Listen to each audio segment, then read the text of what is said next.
గురు పౌర్ణమి, వ్యాస పౌర్ణమి. 4 ముఖాలు ఉండటం బ్రహ్మరూపం, 4 చేతులు ఉండటం విష్ణు లక్షణం, నొసట కన్ను ఉండటం శివుడి లక్షణం. ఒకే ముఖం ఉండి కూడా ఆయన బ్రహ్మే, 2 చేతులు ఉండి కూడా ఆయన విష్ణువే, నొసట కన్ను లేకపోయినా ఆయనే శివస్వరూపం. ఆయన త్రిమూర్తుల లక్షణాలు పుణికిపుచ్చుకున్నాడు. అందుకే ఆయన భగవానుడు, వ్యాస భగవానుడు, బాదరాయణుడు, కృష్ణ ద్వైపాయనుడు. వ్యాసుడు భారతీయ సంస్కృతిని రూపొందిద్దాడు. వేదాలని 4గా విభజించాడు. పంచమ వేదంగా మహాభారతాన్ని అందించాడు. భాగవతాది పురాణాలు లోకానికి అందించాడు. తన శిష్యులైన పైలుడికి ఋగ్వేదాన్ని, వైశంపాయనుకి యజుర్వేదాన్ని, జైమినికి సామవేదాన్ని, సుమంతునికి అథర్వణ వేదాన్ని అప్పగించి లోకంలో విస్తరింపజేశాడు. వ్యాసుడు పరిపూర్ణ తత్వజ్ఞానంతో బ్రహ్మసూత్రాలను రచించాడు. మనుషుల్లో నేను వ్యాసుడిని అంటాడు గీతలో కృష్ణుడు. వ్యాసుడు వైరాగ్యం అంటే బాధ్యతలను వదిలేయటం కాదని, దేని మీద వ్యామోహం పెంచుకోకుండా బాధ్యతలను పరిపూర్ణంగా నిర్వహించమనే సందేశాన్ని మహాభారతం రూపంలో మనకు అందించాడు. వ్యాసుడి జననతిథి ఆషాఢ పూర్ణిమ అని బ్రహ్మాండ పురాణం చెబుతుంది. పూర్ణిమ అంటే సమగ్రత. వ్యాస పూర్ణిమ భారతీయ సంప్రదాయాలలో గురు పూర్ణిమ. గురువు జ్ఞానప్రదాత, జ్ఞానం బ్రహ్మస్వరూపం. అందుకే గురువు బ్రహ్మ, విష్ణు, పరమేశ్వర స్వరూపుడన్నాడు. ఈ దేశంలో ఎందరో మహాత్ములైన గురువులు, మహానుభావులు ఉన్నారు. వారందరికీ గురుస్థానీయుడు వేదవ్యాసుడు.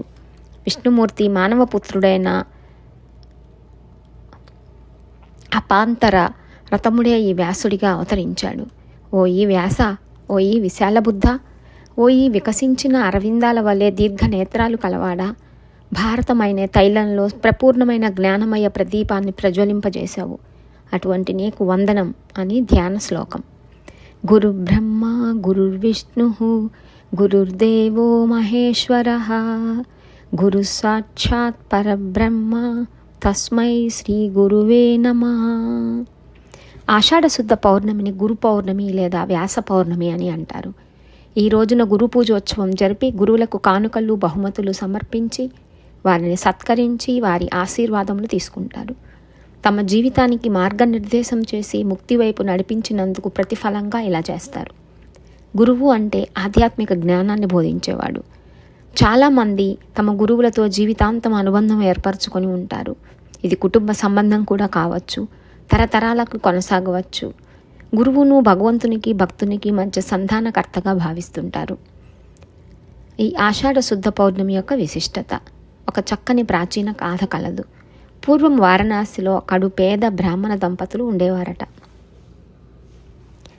ఆ బ్రాహ్మణుని పేరు వేదనిధి, ఆయన సతీమణి పేరు వేదవతి. వీరిరువురు ఎల్లప్పుడూ చక్కని ఆధ్యాత్మిక చింతనతో భక్తి, జ్ఞానము కలిగి జీవించేవారు. ఇంకా సంతాన భాగ్యం కోసం ఎన్ని నోములు నోచినా, ఎన్ని వ్రతాలు చేసినా ఫలితం లేకపోయింది. ఒకనాడు వేదనిధికి ప్రతిరోజు మధ్యాహ్న సమయమందు వ్యాస భగవానులు రహస్యంగా గంగానదికి స్నానానికై వస్తూ ఉంటారని తెలుస్తుంది. ఎలాగైనా సరే వ్యాస మహర్షి దర్శనం పొందాలని ప్రతిరోజు 1000 కళ్ళతో వెతకనారంభిస్తాడు. ఈ క్రమంలో ఒకరోజు ఒక భిక్షువు రూపం ధరించి దండధరుడైన వ్యక్తిని వేదనిధి దర్శిస్తాడు. వెంటనే వేదనిధి వారి పాదాలను ఆశ్రయిస్తాడు. దానికి ఆ భిక్షువు చీదరించుకొని కసురుకుంటాడు. అయినా సరే పట్టిన పాదాలను మాత్రం విడవకుండా, మహానుభావ, తమరు సాక్షాత్తు వ్యాస భగవానులని నేను గ్రహించాను, అందుచేతనే మిమ్మల్ని శరణు పొందగోరుచున్నాను అంటాడు. ఆ మాటలు విన్న ఆ భిక్షువు గంగానది ఒడ్డు వైపునకు నలుదిశలా బిత్తరి చూపులు చూస్తూ ఇంకా తనను ఎవరైనా చూస్తున్నారేమోనని తలచి వెంటనే వేదనిధిని ఆప్యాయంగా చేరదీసి ఏమి కావాలో కోరుకోమంటారు. ఈ క్రమంలో రేపు నా తండ్రి గారి పితృకార్యం, దానికి తమరు బ్రాహ్మణార్థమై భోజనానికి మా ఇంటికి తప్పక దయచేయాలని వేడుకుంటాడు. అందుకు ఆ మహర్షి వేదనిధి ఆహ్వానాన్ని అంగీకరిస్తాడు. అనంతరం ఎంతో సంతోషంగా ఇంటికి చేరుకున్న వేదనిధి తన సతీమణికి గంగానదీ తీరాన జరిగిన వృత్తాంతమంతా వివరిస్తాడు. మరుసటి రోజు ఉదయమే ఇచ్చిన మాట ప్రకారం వారి గృహానికి విచ్చేసిన వ్యాస మహర్షిని ఆ దంపతులు సాదరంగా లోనికి ఆహ్వానించి అతిథి సత్కారం చేసి పూజిస్తారు. అనంతరం దేవతార్చనకు తులసి దళాలు, పువ్వులను సిద్ధం చేస్తారు. వారి పూజ అనంతరం ఎంతో శుచిగా వంటకాలను సిద్ధపరిచి శ్రాద్ధ విధులను విధి విధానంగా నిర్వహిస్తారు. అనంతరం ఆ దంపతులు ఆ వ్యాస భగవానుకి సాష్టాంగ నమస్కారం చేస్తారు. వారి ఆతిథ్యానికి ఎంతో సంతుష్టులైన ఆ మునిశ్రేష్ఠుడు, ఓ పుణ్య దంపతులారా, మీకు ఏం వరం కావాలో కోరుకోండి అని అంటాడు. ఎన్ని నోములు వ్రతాలు చేసినా సంతాన భాగ్యం మాత్రం మాకు కలగలేదు అని బదులు పలుకుతారు. అందుకు త్వరలోనే మీకు తేజోవంతులు ఐశ్వర్యవంతులు అయిన 10 మంది పుత్ర సంతతి కలుగుతుందని ఆశీర్వదిస్తాడు.